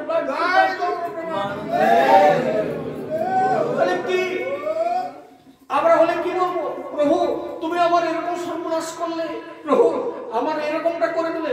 অনেক ভক্ত আছে এরকম, আমি আর ভগবানের চরণে তুলসী দেবো না, আমার ছেলেটাকে কেড়ে নিল, একমাত্র ছেলে চলে গেল, আমি তোমার পুজো আর কোনোদিন করবো না। এমন ইতিহাস তো ভক্তের জীবনে আছে। গোবিন্দ ঘোষ বলেছিল, আমার ছেলেকে নিলে তুমি, আমি আর তোমার কোনোদিন পুজো করবো না। ভগবান তৃতীয় রাত্রিতে যখন 2 দিন পুজো বন্ধ করে দিয়েছে, গোবিন্দ ঘোষের কাহিনী আপনারা জানেন, শুনবেন, অগ্রদ্বীপে যাবেন, গোবিন্দ ঘোষের সেবিত বিগ্রহ দর্শন করবেন। এই অগ্রদ্বীপের গোপীনাথ, তার ছেলের নাম ছিল গোপীনাথ। গোপীনাথ মারা যাওয়ার পর 2 দিন কোনো সেবা করেননি, কোনো ভোগ দেয়নি। তৃতীয় দিন রাত্রিতে গোবিন্দ ঘোষের কাছে এসে ভগবান বলছে, বাবা কারো যদি 2টো ছেলে থাকে, একটা ছেলে যদি মারা যায় আরেকটা ছেলেকে সে খেতে দেয় না, কে? আমি গোপীনাথ। গোপীনাথ না, আমি তোমায় খেতে দেবো না, আমার ছেলেটাকে তুমি খেলে, আমি তোমাকে খেতে দেবো না। বাবা একটা ছেলে মারা গেলে আরেকটা ছেলেকে খেতে দেয় না, কোন বাবার বিচার? গোবিন্দ ঘোষ ঘুমের মধ্যে গোপীনাথকে বলেছিল, গোপীনাথ তুমি যে আমাকে আজকে পিতা সম্বোধন করলে, তুমি এর মর্যাদা রাখতে পারবে? আমি মারা গেলে আমার ছেলে থাকলে সে আমার মুখাগ্নি করত, তুমি করবে? আমার ছেলে থাকলে সে আমার অশৌচ প্রতিপালন করত, শ্রাদ্ধ করত, তুমি করবে? গোপীনাথ বলেছিল, পিতা আমি কথা দিলাম, আমি তোমার মুখাগ্নি করব, আমি তোমার অশৌচ পালন করব। গোবিন্দ ঘোষ জাতিতে বউ ছিলেন, পুরাকালে এদের 1 মাস অশৌচ ছিল, আজও 1 মাস। আপনারা গোপীনাথের মন্দিরে যাবেন ফাল্গুন মাসের কৃষ্ণ পঞ্চমীতে, ওই দিন থেকে উনি উত্তরী ধারণ করেন, কাছা পরিধান করেন, আর 1 মাস চৈত্রের পঞ্চমী তিথিতে তিনি শ্রাদ্ধ বাসনে যান। ওখানে একটা শ্রাদ্ধ মন্দির আছে, পিণ্ড মন্দির। ওই মন্দিরে গিয়ে আর তিনি পিতার উদ্দেশ্যে পিণ্ড দেন। ভগবানের হাত দিয়ে গোবিন্দ ঘোষকে পিণ্ডি দেওয়া হয়। দর্শন করে আসবেন, বুঝতে পারবেন ভগবানের কি মহিমা। এর নাম হচ্ছে অহেতুকী ভক্তি। অহেতুকী, কোন কারণ নেই তোমাকে ভালোবাসার, শুধু যুগ যুগ ধরে তুমি আমাকে ভালোবাসতে দাও, তোমার সেবা করতে দাও, এর থেকে বড় কিছু চাই না। ব্রজগোপীরাজ ভগবান কৃষ্ণের কাছে চোখে জল, আমরা তোমার বিনা পয়সার দাসী, সব ছেড়ে শুধু তোমার সেবা করবো বলে চলে এসেছি। তুমি আমাদেরকে ফিরিয়ে দিও না, তুমি আমাদেরকে নাও, তুমি আমাদেরকে গ্রহণ করো। কৃষ্ণ প্রেমের কি অলৌকিক মহিমা দর্শন করুন। জগৎপত্য পত্য সুহৃদা মনোবৃত্তি রঙ্গ স্ত্রীণং সধর্ম ইতি ধর্ম বিগতয়ত্তম অস্তেবমে তদুপদেশ পদে তৈষে পৃষ্ঠ ভবাংস্তরভুক্তাং কিল বন্ধুরাত্মা। হে প্রিয়তম শ্যাম সুন্দর, সব ধর্মের, তুমি যে ধর্মের দোহাই দিলে, সব ধর্মের রহস্য তুমি জানো। আমরা ধর্ম করি কি কারণে? এই যে আপনারা ব্রত করে আছেন 1 মাস, খুব কৃচ্ছ সাধনা করছেন অনেকেই, কি কারণ? কৃষ্ণকে পাবো, তার প্রেম লাভ করব। কি একাদশী ব্রত করেন কেন? তাকে পাবো। বাড়িতে সারা বছর ধরে পুজো আর্চা করছেন, ভগবানের সেবা পূজা উৎসব করছেন, তাকে পাবো, তার কৃপা হবে আমার। এই বাসনায় মাত্র সব ধর্মের, সমস্ত ধর্মের সারা জীবন ধর্ম প্রতিপালন করার লক্ষ্য কি? তোমাকে পাবো। তুমি যে আমাদেরকে পতিত ধর্মের উপদেশ করছো, ব্রজগোপীরাও কম না। চালাকিতে তুমি চতুরের চূড়ামণি হতে পারো, তোমার সব চালাকি ভক্ত এরকম শক্ত, ভগবানের সব চালাকি ধরে ফেলে। আজকে ব্রজগোপীদের কথাগুলো শুনুন। তুমি যে বলছো আমাদের পতিব্রত ধর্মের কথা, পতি সেবা করার পেছনে কি আছে? কৃষ্ণ প্রাপ্তি। নিজের নিজের পতির সেবা করো, পতির সেবা করলেই পতি সেবার মধ্য দিয়ে ভগবানের সেবা হয়ে যাবে। নারী জাতির কিন্তু কৃষ্ণ সেবার কথা কোন গ্রন্থে উল্লেখ করা হয়নি, অন্যভাবে করা হয়েছে, সেটা অন্য জায়গায় গুরুগণ তাদেরকে সেবা কার্য দিয়েছেন, কিন্তু বৈদিক শাস্ত্রে কোথাও নারীদের কোন ধর্মের কথা উল্লেখ করা হয়নি, নারীদের প্রতিপালিত কোন কর্মের কথা বলা নেই। শুধুমাত্র দেওয়া আছে পতিব্রত ধর্ম, পতি সেবাই নারীর সবকিছু। মন দিয়ে পতির সেবা করো, তোমাদের হয়ে যাবে। কি সেই পতি সেবা করে কি লাভ পাবো? অন্তিমে তোমাকে পাবো। নদী গড়াতে গড়াতে গড়াতে গড়াতে একটা দেশ থেকে আরেকটা দেশের উপর দিয়ে গড়াতে গড়াতে চলে যাচ্ছে। কোথায় যাচ্ছ নদী? নদী তুমি যাচ্ছ কোথায়? সমুদ্রে। সব নদী একই জবাব দিবে, নদী তুমি যাচ্ছ কোথায়? সমুদ্রে।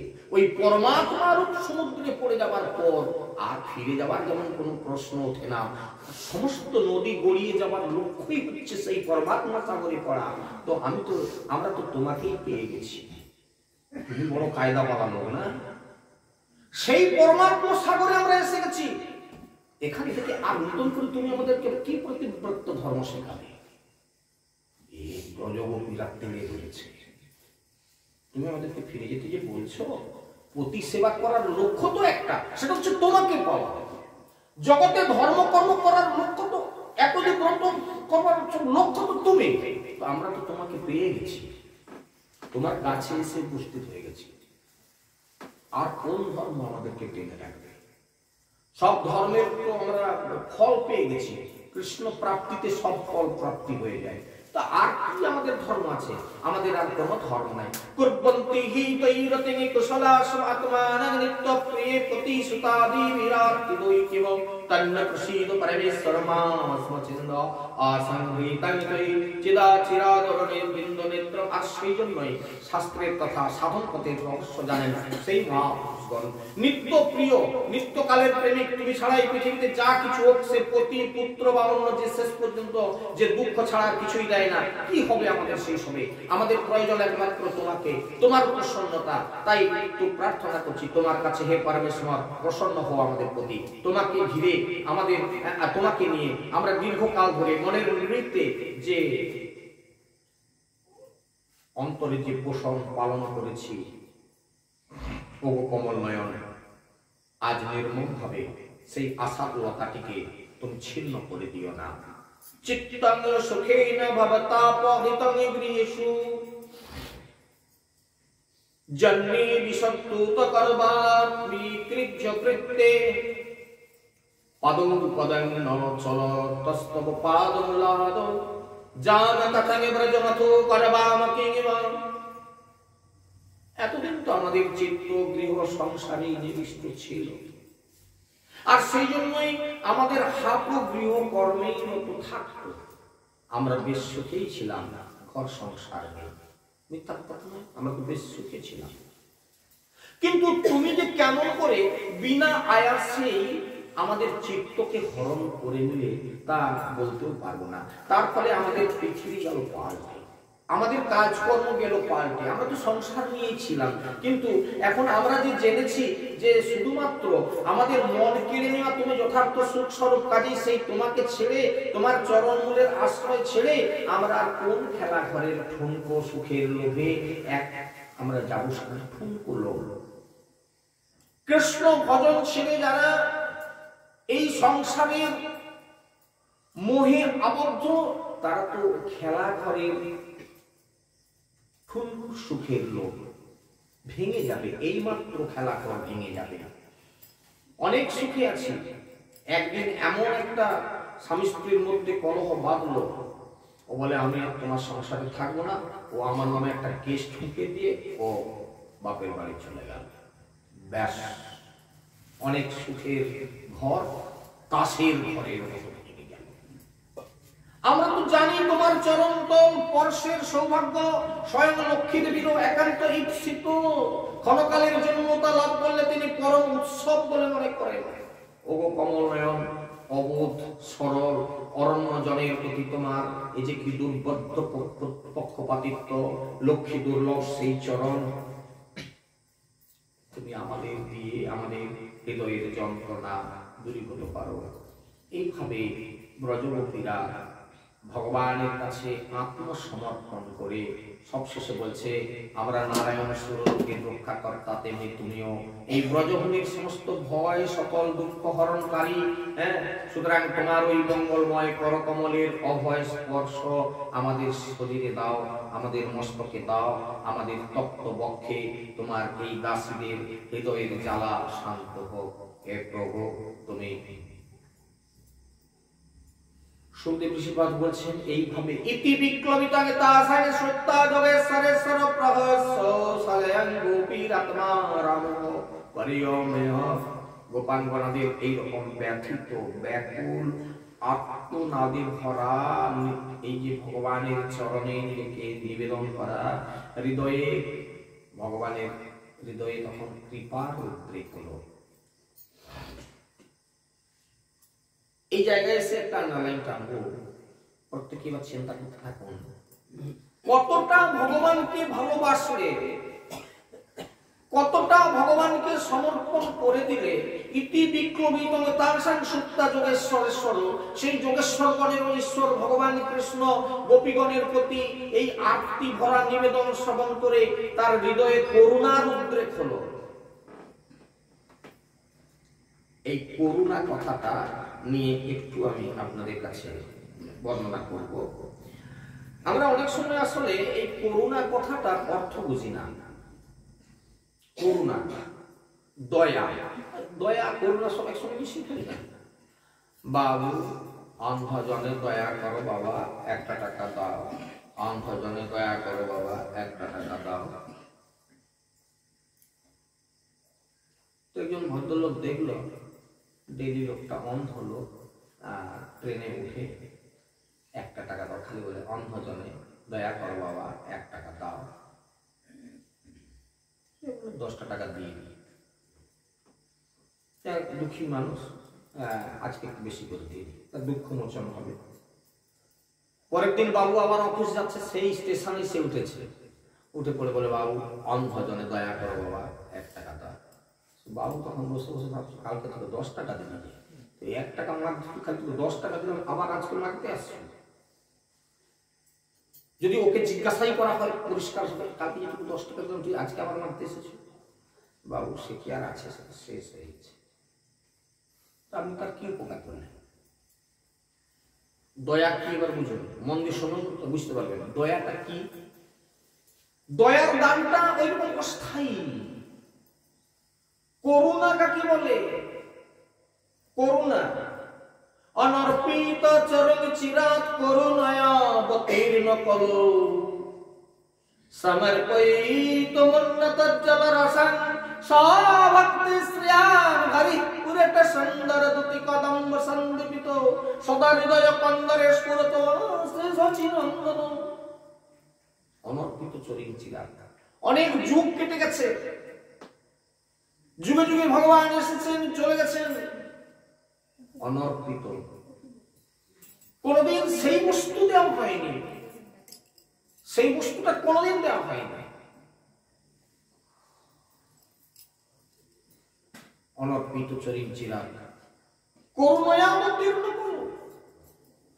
কিন্তু কলিযুগে ভগবান করুণায় আদৃত হয়ে গেলেন যার হৃদয়ে, সেই করুণায় আদৃত হয়ে যা এতদিন দেওয়া হয়নি, যা কোন যুগের মানুষকে দেওয়া হয়নি, সেই বস্তুটা কি? সেই বস্তুটা হচ্ছে সমর্পিত উন্নত জলরসায়ন, উন্নত উজ্জ্বল রস। উন্নত এবং উজ্জ্বল রস সব থেকে উন্নত বস্তু, যেটা কোনোদিন দেওয়া হয় না, সেই বস্তু তিনি সমর্পিত উন্নত জলরসায়ন সভক্তি শ্রিয়াম, সভক্তির দ্বারা সেই বস্তু দান করলেন। কি সেই বস্তু? হরের নাম, হরের নাম, হরের নাম ওই কেবলম বড় নাস্তি ও নাস্তি ও নাস্তি কথা, সেই হরি নাম দিলেন। আপনারা বলবেন কেন, প্রতি যুগেই তো নাম ছিল, সত্য যুগে একটা আলাদা নাম ছিল, ত্রেতা যুগে একটা আলাদা নাম ছিল, দ্বাপর যুগে মতো নাম ছিল, কলি যুগে ভগবান নাম দিয়েছেন, তো কি এমন বেশি দিয়েছেন? ওরে নাম ছিল তো প্রেমে ছিল না, তাই নামের বাজার বিকাইল না। নাম ছিল তো প্রেমে ছিল না, নাম ধরে ডাকতো, কিন্তু কলিযুগে এক্সট্রা কিছু দেওয়া আছে নামের মধ্যে। কি আছে নামে? যারা বোঝে তারাও নাচে, যারা বোঝে না তারাও নাচে। কিছু লোক আছে তারা বুঝে কাঁদে, আবার কিছু লোক আছে না বুঝে কাঁদে। কি আছে নামে? সমর্পিত উন্নত জলরসায়ন, সেই উন্নত উজ্জ্বল রসকে নিগড়ে ওই নামের সঙ্গে মিশিয়ে দেওয়া আছে। সেই উজ্জ্বল রসটা কি? সেটা হচ্ছে এই যে রাসের রসতত্ত্ব, যে উজ্জ্বল রস, এই প্রেমের যে আদি প্রেমের যে উজ্জ্বল রস, সেটাকে নিগড়ে ওই নামের সঙ্গে মিশিয়ে দেওয়া আছে, যে কারণে নামেই তো এত প্রেম। সেই জন্য দেখুন, যারা বোঝে না, দেখুন হয়তো লুঙ্গি টুঙ্গি পরে ঘুরতেছিল ইত্যাদি, সে যখন নাম ভালো লেগে গেছে, সে ছোট্ট মেরে এইখানে এসে 2 হাত তুলে নাচতে আরম্ভ করে দিল। মহাপ্রভু বলে তাই নাচ, তোর যদি ভালো লাগছে তো তাই নাচ, অন্য কথা অন্য যুগে আছে। কিন্তু কলিযুগের মানুষকে, কলিযুগের মানুষ যেন তেন প্রকারে না হরিনামে নিয়ে আসে, যেন তেন প্রকারে না। তবে এর আরো অন্য ব্যাখ্যা আছে। আমি যেটা বললাম এটা হচ্ছে কলির জীবের জন্য সম্পূর্ণভাবে কিছু অন্তর, কিছু পাবি, আর কিছু পাই না। ভালো করে পেতে গেলে যে কথাগুলো আছে সেগুলো অনেক অনেক দূরে যাওয়ার কথা। আসলেই পাবে না, কিছু পাবে, কিছু পেয়ে গেলে যখন কিছু পাবে না, না রে এখানে তো মন্দিরে এলাম, প্রসাদ পাওয়া যায়, যাই পাওয়া যায়, পেট ভর্তি হয়নি, চা পাওয়া যায়, পেতে পেতে হঠাৎ একদিন একজন কেউ একটু ভোগ রাগাটি করলো বলে আমি আজকে সকলকে পেট করে খাওয়াবো। হ্যাঁ, প্রত্যেকদিন আসি বলে তো দেখবি আজকে গুটি লেগে গেল, আজকে পেট ভরে পেলাম না, ছাড়া চলে গেল। ঠিক সেই রকম যেন তেন প্রকার নামে এসে একবার ঢুকে যান না। গতকালকে বলেছিলাম আমাদেরকে যে দীক্ষা বা পুরস্চরণ আদি কোনো অপেক্ষা রাখে না, শুধু নামটা নেন, নামটা নিলেই ওই নামের কৃপা হবে। নাম চিন্তামণি কৃষ্ণ চৈতন্য রসবিগ্ন পূর্ণ শুদ্ধ নিত্য মুক্ত ভিন্ন আত্মা নাম নামে। এই নামের মধ্যে নামই লুকিয়ে আছে, বীজের মধ্যে অঙ্কুর আছে, কবু না যায় দেখা, দেখতে পাননি কিন্তু বীজের মধ্যে আঙ্কুর আছে, তেমনি নামের মধ্যে ক্রিয়া আছে। শুধু নামকে ধরে থাকুন, ধরে থাকলেই হবে। অবিশ্বাস নাম হরে আর কি হবে, হরিনাম তত জগতের লোক হচ্ছে কি বা পেয়েছে, কি পেয়ে ধরে থাকুন। কি পাবেন সে তো পরের কথা, শুধু ধরে রাখুন। কবে পাবেন দেখুন না, পান কিনা। তবে এইটুকু বলতে পারি যে একবার ধরেছে সে আর কোনদিন ছাড়তে পারবে না, আর সে যদি ছাড়তে না পারে তাহলে সে পেয়ে তবে দম নেবে। যারা ধরেছে তারা পেয়ে ছাড়বে, কারণ এত সোজা লোক না, এরা মাঝপথে ছেড়ে পালাবার লোক নয়, এরা ঠিক থাকবে। ব্রজ সুন্দরীগণ ভগবান কৃষ্ণের কাছে এই আকুতি নিয়ে যখন তার চরণের দাসী হওয়ার জন্য হৃদয় সমর্পণ করে দিলেন, সুখদেব ঋষিপাদ বলছেন গোপাঙ্গনাগণের এইরকম ব্যথিত ব্যাকুল এবং আরতি ভরা নিবেদন ভগবানের হৃদয়ে করুণার উদ্রেক করল। তিনি তো যোগেশ্বর গণেরও ঈশ্বর, যোগেশ্বর গণেরও ঈশ্বর, এবং আপনাতে আপনি আনন্দমগ্ন। সেই জন্য তখন তিনি কি করলেন না, নিজের সমস্ত আচরণ ভঙ্গিগুলোকে তাদের প্রতি করুণায় আসক্ত হয়ে, করুণাদৃত হয়ে নিজের সমস্ত আচরণ ভঙ্গিকে তাদের অনুকূল করে দিলেন, তাদের অনুকূল করে দিলেন। খুব কথাগুলো ভাষাগুলো মন দিয়ে শুনবেন। তাদের অনুকূল, তারা যেটা চাইছিলেন এতক্ষণ ধরে, এতক্ষণ তারা দাঁড়িয়েছিলেন যে কারণে, এত দুঃখ নিয়ে এত কথা শুনেও তারা যে পাও নড়ে যাননি ঘরে ফিরে, যে কারণবশত, সেই কথাগুলোকে মাথায় রেখে ভগবান তাদের মনের অনুরূপ আচরণ ভঙ্গি করে দিলেন। তারা এতক্ষণ কি চাচ্ছিল, যে তোমাকেই আমরা চাই, তোমার সঙ্গে আমরা মিশতে চাই। তাবি সমতে ভাবি উদার চেষ্টিত প্রিয় খানত ফুল্ল মুখী বিরচ্যুত উদার হাস দ্বিজকুন্দ দিদিতি বেচুর তৈরেঙ্কর ইগলু ভিপ্রিত। গোপীগণ তাকে যেভাবে পেতে চাইছিলেন, তার কাছ থেকে যে রকম আকাঙ্ক্ষা করছিলেন, ভগবান সেই মতো আচরণ করতে লাগলেন। যদিও অখণ্ড একরক সত্যব্রতা, এতে হাস্য উদ্ভাসিত তার মুখ কুণ্ডলগুলো সদৃশ দন্ত করতে দীপ্তি বিস্তার করছিল। গোপীরা তাদের নয়নানন্দ স্বরূপ তাকে প্রাণ ভরে দেখছিলেন। এইবার শত শত গোপবনী তাদের মধ্যে ভগবান তখন দ্রুতপতি রূপে বিরাজ করতে লাগলেন, এবং ভগবান তখন গোপাঙ্গনাদের সুস্বরে তাদের কীর্তি গাথা গান করছিলেন। গোপাঙ্গনারা সুস্বরে তার কীর্তি গাথা ভগবানের নাম করছেন, ভগবানের নাম করতে করতে তার সঙ্গে মিশে গেলেন, এবং আবারও তিনি গানের মাধ্যমে তার প্রেমের মহাত্ম খ্যাপন করছিলেন। গলায় বৈজয়ন্তী মালা ধারণ করে এইভাবে গোপীগণকে সঙ্গে নিয়ে তিনি বনভূমির শোভা বর্ধন করে বিচরণ করতে লাগলেন। তাদের কাঁধে হাত দিয়ে প্রিয়তমের সঙ্গে যেরকম আচরণ করতে হয়, তাদের অনুকূল, তারা যেটা চাইছিল তখন, যে তুমি আমাদের, তোমাকে আমরা সব সমর্পণ করতেছি। সেই কাত্যায়নী পূজার সময় আমাদেরকে তুমি উলঙ্গ করে আমাদের বস্ত্র ছাড়িয়ে নিলে পর্যন্ত, আমাদের লজ্জাপুর পর্যন্ত কেড়ে নিলে, তুমি আমাদেরকে উপর দিকে হাত জোড় করিয়ে বরুণ দেবের কাছে ক্ষমা প্রার্থনা করালে। হ্যাঁ, সুতরাং আমরা তো তোমাকে সবই দিয়ে বসে আছি, তোমাকে আর না দেওয়া কি আছে, সুতরাং তুমি আমাদেরকে নাও। তো ভগবান এখন তাদের অনুকূল, তাদের মনের মতো করে তিনি তাকে সমর্পণ করে দিলেন। তিনি কি করলেন, তাদের কাঁধে কাঁধে হাত দিয়ে বাহু প্রসার করে রঙ্গ করাল কৌরনিবি স্তনাল ভবন মর্থন ঘ্রাত পাতই খেল্যা বলক হসিতই ব্রজ সুন্দরী লীলা মুত্র্যম্বয়ং প্রতিপতি রময়াং চকার। নারী যে অঙ্গগুলি স্পর্শকাতর, ভগবান তাদেরকে আনন্দ বিধানের জন্য সেই স্পর্শকাতর অঙ্গগুলিতে তিনি হস্ত সঞ্চালনের দ্বারা তাদেরকে পূর্ণ আনন্দ, চৈতন্য কেন্দ্রগুলিতে নিজের কর সঞ্চালন এবং সেই সঙ্গে স্থানে স্থানে মৃদু নখাগ্রক সম্পাদের মাধ্যমে নিজের চিন্ময় স্পর্শ সঞ্চারিত করে তাদের তনু সময়ের ভগবতী সত্তার পূর্ণ উন্মেষ সম্পাদন করলেন। স্পর্শ সঞ্চারিত করে তাদের তনু সময়ের ভগবতী সত্তার একে কামনার বশে অন্য কিছু ভেবে ফেলবেন না। নারীর উত্তেজনার স্থানগুলিতে করস্পর্শ করলে উত্তেজনা, কামের উত্তেজনা বর্ধিত হয়। ভগবান যে কথাটা বললেন শ্লোকের মধ্যে কি বলা আছে?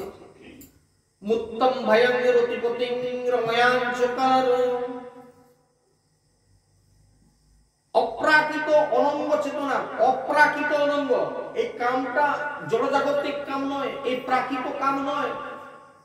এই জন্য বলছে অপ্রাকৃত অনঙ্গ বর্ধন। যে অনঙ্গ বর্ধনের দ্বারা কৃষ্ণ প্রেমটা বৃদ্ধিত হয়, কৃষ্ণ প্রেম বর্ধিত হয়, সেই উন্মুখীকরণ চেতনার উন্মুখীকরণ ঘটিয়ে পরমানন্দময় মিলনের সুধা সাধন করালেন। পরম ঔদার্যময় সর্বব্যাপী ভগবান শ্রীকৃষ্ণের কাছ থেকে এরকম সমাদর পেয়ে, সমাদর লাভ করে, দেখুন এই জায়গায় কতগুলো জায়গা আছে। এই জায়গাতে এসে আবারও আপনাদের কাছে একটা আন্ডারলাইন লাগাবো, সে জায়গাটা দেখুন। তারা কৃষ্ণকে প্রাপ্ত হয়ে তাদের যে অহংকার, যে অভিমান, সেটা গর্ব বেড়ে গেল। আমাদের মতন এরকম কে আছে এত ধন্য, এত ভাগ্যবতী কে আছে? তার সৌভাগ্য গর্বে তারা গর্বিত হয়ে গেল। আমরা না পেয়েই কত গর্ব করি। আমার মতন এরকম লেকচার বলা কে আছে? আমি উচ্চ আসনে বসে আছি, আমার গর্ব হচ্ছে। আমি বাবাজি, আমি বিগ্রহ পুজো করি, আমার কত বড় গ্যাভিটি। তোমরা আসছো আমার কাছে ভগবানকে পুজো দিতে, আমার গ্যাভিটি বেড়ে গেল। এতেই আমাদের কত মান, কত গর্ব, কত অহংকার জুটে যায়। আর এরা তো পেয়ে গেছে, একদম কৃষ্ণকে লাভ করে গেছে, তাই এদের অহংকার হবে না, গর্ব হবে না। এবং এর মধ্যে কেউ কেউ বা মানবতীও হলেন। মানবতী কাকে বলে? একটু যদি সময় ঘনিয়ে আসছে, তবুও এই কথাটুকু না বললে এই শ্লোকের অর্থটা বুঝতে পারবেন না, তাই ছেড়ে যাওয়া যায় না। মানবতী, স্বামী যখন স্ত্রীকে খুব একটু সমাদর করে না, সে বলে আমি তো একজন, তাহলে আমি যদি একটু মান করি তাহলে আমার মান খণ্ডনের ব্যবস্থা করবে। এই জন্য সব বাড়িতে বাড়িতে মান গোসা। কি হচ্ছে? সকাল থেকে সে মুখ ঝুলিয়ে করছে, মানে সে একটা কিছু আদায় করবার ধান্দায় আছে। আমি যদি রাগ করে শুয়ে পড়ি, তাহলে যে আমাকে সাদা সাদি করবে, চলাচলি করে আমাকে তুলে নিলে খাওয়াবে, মানবতী এর নাম। তো সেই কারণে এই গর্ব প্রশমনের জন্য ভগবান কি করলেন? তোমাদের মান প্রশমন, অভিমান প্রশমন করবার জন্য, গর্ব প্রশমন করবার জন্য তাসাঙ্গে তত সৌভাগ মদাঙ্গে বিক্ষ মানঙ্গে চকে সব প্রশমায় প্রসাদায় তত্রৈবান্তর ধীয়ত। তিনি সেখান থেকে অন্তর্হিত হয়ে গেলেন। ভগবান তো অপ্রাকৃত নয়, নবীন মদন মনোহর। ব্যাস তিনি করলেন কিনা, তাদের চোখের সামনে থেকে হাওয়া। তাদের যখন গর্ব হচ্ছিল, মান হচ্ছিল, আমাদের মতো এরকম রমণীকুল ধন্য, আমি কৃষ্ণকে পেয়েছি, এই কৃষ্ণ আমার কাঁধেই হাত দিয়ে রাখছে, তার মানে আমাকে মনে হয় খুব বেশি ভালোবাসে, এই জন্য আমার কাঁধেই হাত দিয়ে রাখছে। গর্ব হলো। হঠাৎ করে দেখে না, কি খাবি খাওয়া।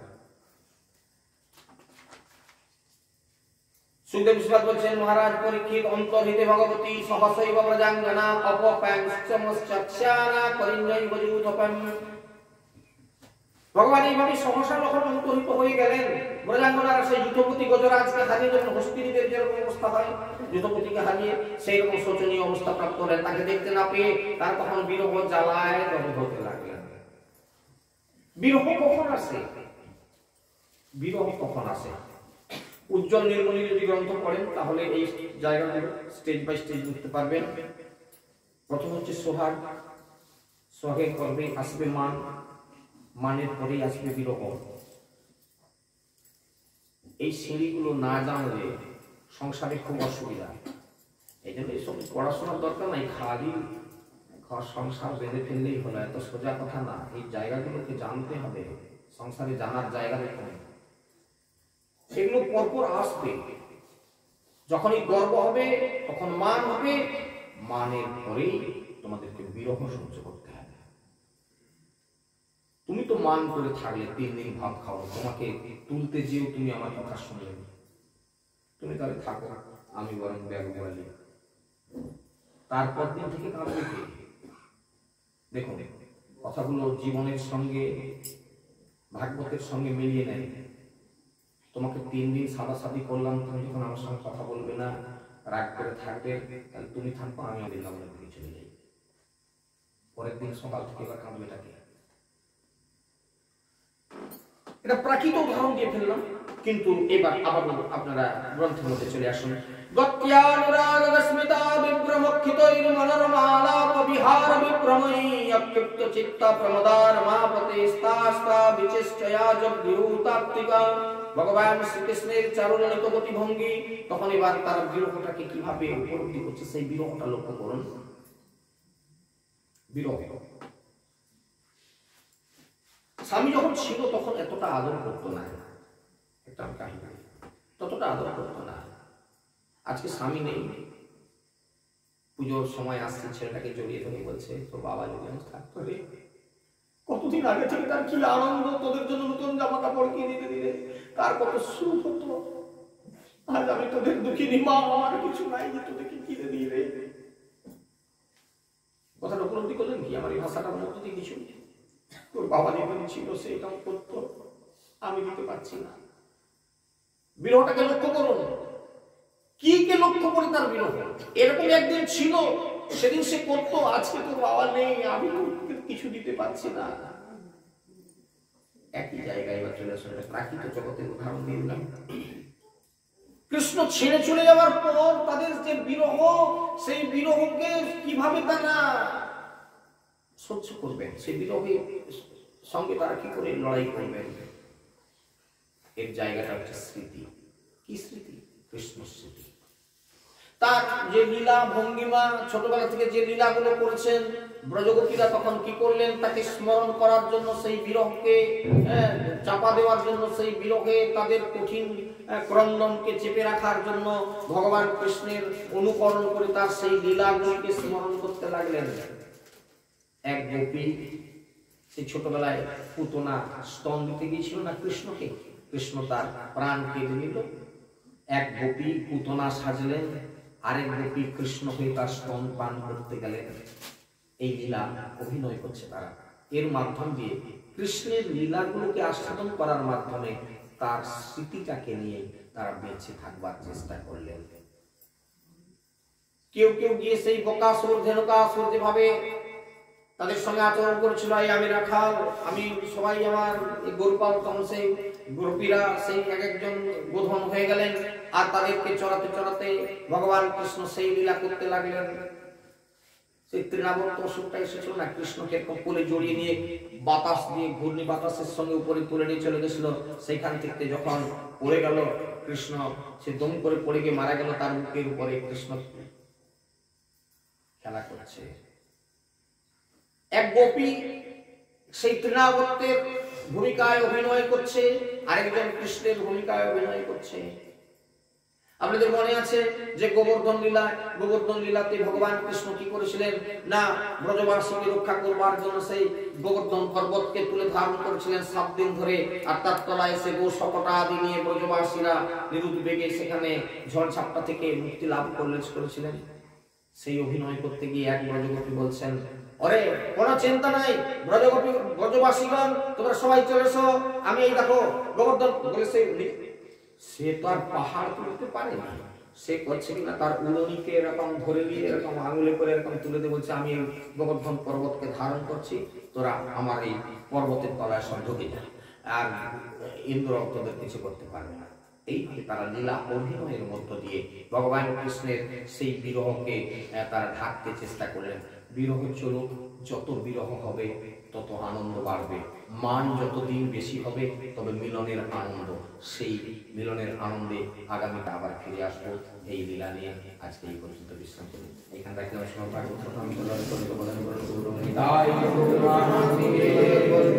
কৃষ্ণ করুণা সিন্ধু দীনবন্ধু